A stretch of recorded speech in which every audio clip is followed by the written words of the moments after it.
드리겠습니다.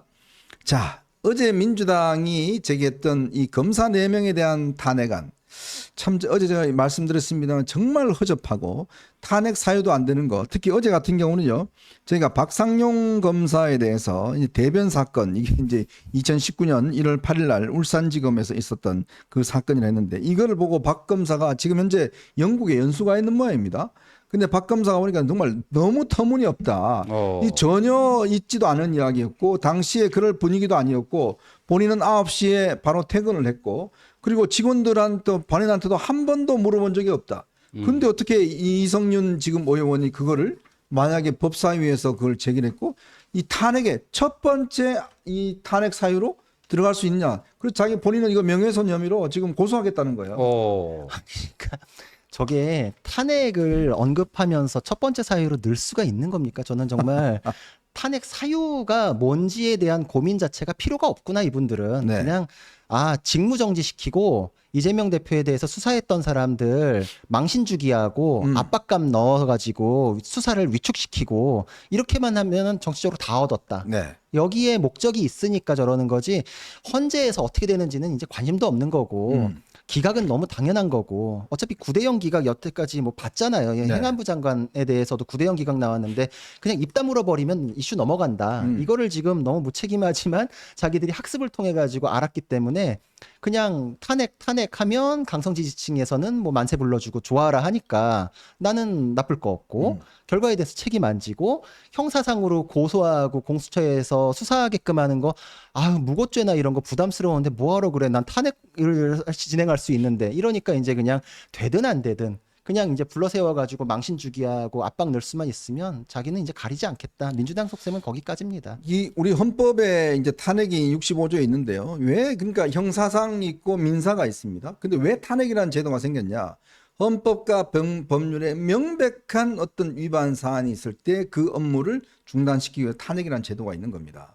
자, 그런데 그러려면은요, 기본적으로 이 사람이 탄핵되기 위해서 뭔가 명백한 증거가 있어야 돼요.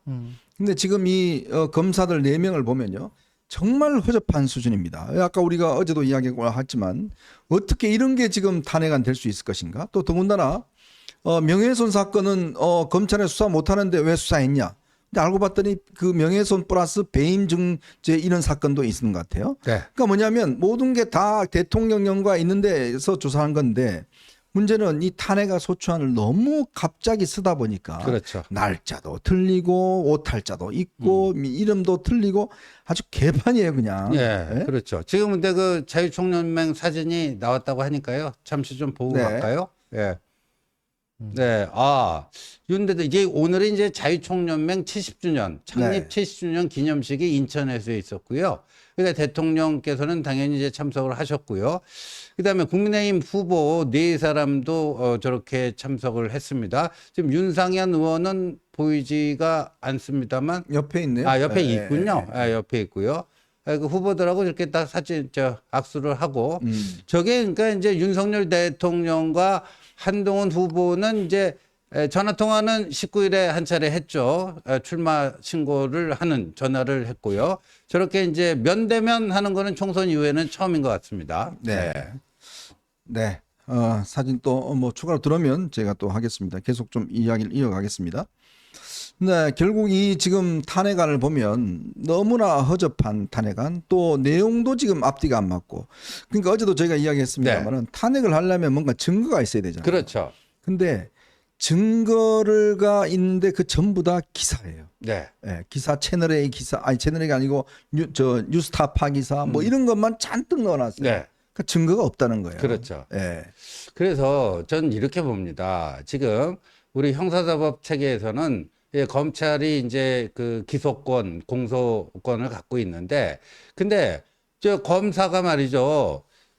충분한 뭐 증거 확보도 없이, 법리 검토도 없이, 누가 미운 거예요. 내가 미워갖고 저놈을 기소를 해갖고 어떻게든지 연맥해야 되겠다. 그래갖고 기소를 하면은 그 검찰 내에서 그게 기소가 됩니까? 안 되잖아요. 그 빠꾸 먹은 경우가 많잖아요. 근데 지금 탄핵 소추는 그게 있습니까? 그런 그 필터링 장치가 없는 거예요. 근데 우리 헌법에 어찌 보면 이게 맹점인데 지난번에 헌법 84조 논정하고 또 비슷한 거예요. 네. 설마 야, 형사사건으로 1심, 2심 뭐 그 유죄 판결을 받고 당선 무효에 해당하는 판결을 받은 이런 자가 피고인이 대통령 출마하겠다는 일이 발생할 그런 일이 있겠느냐 해고 아예 그런 것조차 상정을 안 하고 헌법 84조를 만들었는데 이재명이 같은 인간이 나타나다 보니까 헌법 84조를 어떻게 해석해야 될지 이 논쟁이 붙는 것과 똑같이요. 민주당처럼 지금 이재명이 민주당 저거처럼 아무데나 뭐 그냥 설사했다고 탄핵하고 뭐 했다고 탄핵하고 아유, 죄송합니다. 이거 있으면 안 되는데. 아 그래 버리니까요. 이게 어느 정도 그러니까 진짜 기가 막혀. 하도 기가 막혀서 참. 야. 아 그러니까 검사가 암만 그 저기 누가 피의자가 밉다해서 증거 수집도 없이 그냥 기소부터 해버리고 네. 어떻게 합니까? 이건 아니잖아요. 참. 야, 아니 근데 진짜 이게 지금 뭐 보니까 여론이 어제 하도 안 좋으니까 자기들은 이제 민주당은 아예 조사해 보자는 차원이다. 네. 뭐 이런 이야기를 하는데 탄핵이라는 게 조사해보고 뭐 이미 탄핵안 발의해 놔놓고 지금 와서 조사하겠다? 이게 말이 됩니까 이게? 아니 그리고 민주당이랑 의원님들은 노나요 그러면? 의원님이라고 그냥 보좌관 의원 놈 뭐 이런. 네. 보좌관 붙이고 네. 막 수십억씩 지원해주고 네. 그러는데 그럼 거기서는 다 놀아요? 놀아요? 그래서 기사 몇 개 스크랩해가지고 툭 던져놓고 참 쉬워요. 그러니까 그죠? 그래서 탄핵 국회 참 쉬워요. 차원에서 논의해보자는 차원이다? 네. 아니 의원실에서 밤새가면서 자기들이 이렇게 조사해가지고 이겁니다 이렇게 내놓고서 해야 되는 거 아니에요? 책임감이라는 게 있고 내 이름으로 이걸 이렇게 진행을 시켰습니다 뭐 밝혔습니다 이런 게 있어가지고 해야 되는 건데 탄핵을 언급하는데 이렇게 무책임하게 할 수가 있나. 국회 차원에서 공론회 과정으로 올리는 거를 이렇게 쉽게 생각할 수가 있나. 뭐 어떤 분들은 뭐 탄핵 여태까지 9대0 기각 나지 않았습니까? 그러니까 뭐 민주당 패널 이런 분이 지면서 배우지 않습니까? 뭐 이런 얘기도 하더라고요. 그래서 제가 와 이게 진짜 탄핵이라는 건 예전엔 입에 올리는 것도 정말 조심스러워 했었는데 헌법재판소에서 그랬거든요. 탄핵이라는 것 자체가 국가적인 불행을 초래하는 절차고 국론을 분열시키고 공직자를 직에서 배제하는 그 순간에 사회적으로 비용이 따르고 혼란이 초래된다. 그럼에도 불구하고 이 사람을 직에 둘 수 없을 정도의 압도적인 이득이 있는지를 논해보는 게 탄핵이다라고 네. 하는데 그거를 알아보자는 차원에서 진행한다는 게 말이 되네. 너무 무책임한 거죠. 참 저는 이제 이번에 보면 정말 탄핵이라는 제도를 국민들에게 굉장히 아마 희화시켜 버렸던 그거는 아마 성과가 있는 것 같습니다. 이제 탄핵이라 그러면 길 가는 개도 이제 뭐 있는 것 같고 더군다나 이제 지금 뭐 이야기했지만 박 검사 같은 경우는 본인이 완전히 똥검사가 돼서 지금 가족들조차도 지금 얼굴 들 수가 없다 그러는데 이게 왜냐하면 만약 이 정도 하려고 그러면 최소한 증인이나 증거를 한번 대놔야 될 거 아닙니까? 아니 이게 첫 번째 탄핵 요건인데 그러면 누가 그때 내가 봤다. 똥칠하는 거 봤다. 그런 사람이 나와야 될 거 아니에요. 글쎄요. 예? 아니 그걸 첫 번째로 하면서 더군다나 이게 복붙이라고 해서 그냥 긁어서 탄핵 사유 이유 막 불하다 보니까 이게 뭐 조항도 틀리고 아주 개판오분전이에요 진짜. 그래서 우리가 직권남용 지금 민주당이 검사 4명 탄핵할 때 이 관통하는 거 보면 검찰이 갖고 있는 수사권과 공소권을 과하게 사용했다, 남용했다 그거 아닙니까? 네. 그렇다면 탄핵권 남용하는 자들은 어떻게 그거를 제어를 해야 됩니까? 지금 우리 헌법과 법률에 그런 장치가 없어요. 네. 그래서 이제 어제 한동훈 후보가 뭐 국민소환제 본인도 원래는 찬성이 아니었지만 이제 많은 사람들이 점점 그런 여론이 높아지니까 이제 검토해야 될 때가 오지 않았는가. 근데 국회의원들은요, 여야 할 것 없이 국민 소환제하면 싫어합니다. 네. 저건 또 여야가 또 딱 막 싸우다가도 저런 데는 또 한편이 되는 거예요. 또 이제 국민의힘 의원들 중 일부에서는 우리 지역구에 개딸들이 좀 있는데 걔들이 또 뭐 국민 소환제 되면 그거 갖고 나 괴롭히는 거 아니냐 이런 걱정도 좀 하고 그러는데 뭐 그런 걱정에 하실 수는 있어요. 그런데 이조 세력의 이재명 민주당의 탄핵 이 남발에 대해서 어떤 뭐로 할 것인가 여러 가지 것들을 이제 그래서 지금 법조계에서요 이 보수 진보 좌우 할 것 없이 요번에 이 무리한 그 탄핵 남발에 대해서는 아주 성토 분위기잖아요. 네. 성토 분위기. 그러니까 뭔가 저런 거를 이제 할 수 있는 이 제어 장치. 그러니까 민주주의는 체크 앤 밸런스 아닙니까? 과한 뭐가 있으면 그걸 견제할 수 있는 수단이 있어야 되는데 그 수단 자체가 지금 없는 거 아닙니까? 예. 그래서 그거를 어떤 식으로 건강한 그 견제 장치를 만들지 이거 생산적인 논의를 이제 시작을 해야 됩니다. 뭐 국민 소환제는 그 여러 가지 대안 중에 하나가 될 수 있겠죠. 아마 이제 여러분들이 이제 이번에 너무 뚜렷하게 보신 것 같습니다. 이게 의석을 이런 식으로 줘놓으면 어떤 일이 벌어지고 어떻게 민주주의를 완전히 무너뜨리는지 이런 것들을 아마 생생하게 이번에 이제 지켜보셨을 것 같습니다. 그리고 참 그동안 말을 꺼내기 힘들었던 탄핵을 이번에 보니까 국가인권위원회 또 인권위원도 뭐 탄핵한다고 그래요. 그러니까요.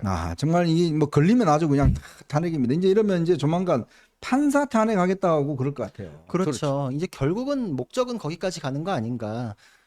이게 이제 사법권이 장악되거나 무너지면은 이제 국가는 질서가 있다고 할 수 없습니다. 네. 전에 근데 우리는 그 야욕을 본 게 있잖아요. 그 법 왜곡죄를 신설하겠다. 법 왜곡죄. 작년에 도대체 한참 무슨 죄예요, 도대체 그게? 그러니까 이거는 정말 그 자체로 논의하는 것 자체가 위헌이에요. 네. 법을 왜곡했는지 아닌지 자기가 어떻게 알아요? 근데 누가 판단하죠? 그걸? 그렇죠. 근데 민주당 입맛에 안 맞으면 이제 법 왜곡죄로 이제 막 이제 또 조리돌림을 할 텐데 네. 예를 들어서 우리나라 3심제잖아요. 네. 1심, 2심, 3심 결론이 다 다른 경우가 있어요. 음흠. 그러면 대법원 결론이랑 다른 1, 2심 판사는 법 왜곡죄인가요? 그렇지. 일단 고소 대상이 돼요. 맞네. 그죠? 그리고 우리 계속 비슷한 사건이 계속 진행되다가 어떤 사건에서 판례가 변경되는 거 있죠. 네. 판례 변경되는 건 1, 2심에서 이제 변경될 때가 됐습니다라고 생각해서 기존 대법원 판례랑 다른 판결을 냈을 때 올라가서 그게 바뀌거든요. 그럼 그런 시도 자체를 못 하게 돼요. 그렇네요. 그러니까 법 왜곡죄라는 그럼 바로 거는 구속되겠네. 그러니까요. 이제 판사님들은 무서워가지고 바들바들 떨면서 판결해야 돼요. 내가 시대가 바뀌었기 때문에 이 판결 바뀌어야 됩니다. 네. 우리 지금 위헌 판결도 계속 합헌하다가 위헌으로 바뀌고 여러 개 그렇죠. 봤잖아요. 뭐 제사 주재자나 이런 것들 대법원에서도 판례가 계속 바뀌거든요. 그게 하급심에서 치열한 고민 끝에 이제는 바뀌어야 됩니다라고 올렸다가 파기돼가지고 아직은 아닙니다. 이러다가 지금 바뀌고 이런 과정을 건전한 이런 법리에 대한 논의가 네. 이제는 법 왜곡죄가 돼요. 음흠. 판사님들이 그래서 저 아는 분들 만나면은 그런 얘기해요. 나한테 주어지면 그런 사건이 정치적인 사건이 오면 너무 고통스럽지만 용기 있게 하겠지만 솔직히 말해서 나한테 배당 안 왔으면 좋겠다고. 근데 얼마나 이렇게 지금 공포 분위기를 구성하고 있는가. 이게 지금 민주당이 원하는 게 그런 거죠. 기가 막힙니다. 이게 참 법왜곡죄라는 건 저는 그 말 듣고도 도대체 참 이해가 안 됐는데 이게 참 이런 게 생기면 이제 뭐 완전히 사법 그러면 도대체 그러면 이제 앞으로 이런 문제들을 다 누가 판단하나 뭐 개딸들이 판단하나요? 그러면 참 기가 막힙니다 진짜. 이런 식으로 정말 우리의 질서를 완전히 이제 흐트러뜨리는 이러한 짓거리들을 지금 하고 있는 것 같습니다. 이게 또 그리고 하나 생각해 볼 게 실질적으로 법 왜곡죄를 만들잖아요. 네. 적용돼서 유죄는 안 나겠지만 법 왜곡죄라는 걸 만든 순간에 법 왜곡죄로 혐의자가 돼요. 네. 누군가 고발하면 혐의를 받겠죠. 네. 그러면은 그런 혐의가 있다면서 그걸로 판사를 탄핵할 수 있어요. 또 탄핵 사유가 생겨요. 네. 결국은 판사까지 건드릴 수 있는 징검다리로 검사를 지금 이렇게 몰아붙이고 있다. 이렇게 이해해도 될 것 같습니다. 저는요 이번에 보니까 전 처음에 그랬어요. 왜 이재명이 이렇게 빨리 대표직을 사퇴했을까? 근데 그걸 가만히 생각해 보니까 요거 하려고 했구나. 요거라뇨. 지금 검사 탄핵 요거 하려고 왜냐하면 자기가 있을 때 대표일 때 검사 탄핵을 하면 자기 대표 지금 하는데 지금 검사 탄핵하는 거는 뭐 이해한 게 아니냐 이런 비난을 받을 수가 있잖아요. 그렇죠. 그러니까 짜고 왜냐하면 지금 사퇴할 필요가 없어요. 네. 좀 이따 해도 되거든요. 그렇죠. 나중에 후보 공고 나오면 그때 사퇴하면 되는데 저는 그래서 왜 이렇게 빨리 해야지? 라고 생각했었는데 가만 보니까 요거 지금 검사 4명 탄핵하기 전에 딱 사퇴를 하고 찬대야 네가 알아서 해. 딱 찬대한테 맡기고 본인은 뒤로 아닌 척 하고 지금 이 검사 4명이 전부 다 이재명 사건 관련된 거 민주당 사건 관련된 수사검사들입니다. 그러니까 딱 보니까 정말 이 꼼수의 이걸 그러네요. 아주 달인이에요. 그러니까 박찬대가 이제 코딱지만 펴주는 게 아니고 이재명 가려운데 대신 긁어주는 거 아닙니까? 네. 대행 역할을 하는 거죠. 지금. 원래 조직의 보스는 자기 손에 직접 피 안 묻혀요. 네. 네가 가라 찬대야 뭐 네가 해라 뭐 이런 거 아니겠습니까 지금. 참 그런 쪽의 머리는 아마 대한민국에서 이재명 따라갈 사람이 없어요. 전에 그 뭐 민주당의 아버지 발언 나왔을 때도 아, 앞에서 그러네. 그렇게 좋아해놓고 네. 뒤로는 막 비판이로 막 있으니까 좀 부담스럽다. 자, 아직 할아버지라고 그러시 아버지라고 그랬어 뭐 이런 거 아니겠습니까? 참 기가 막힙니다. 자.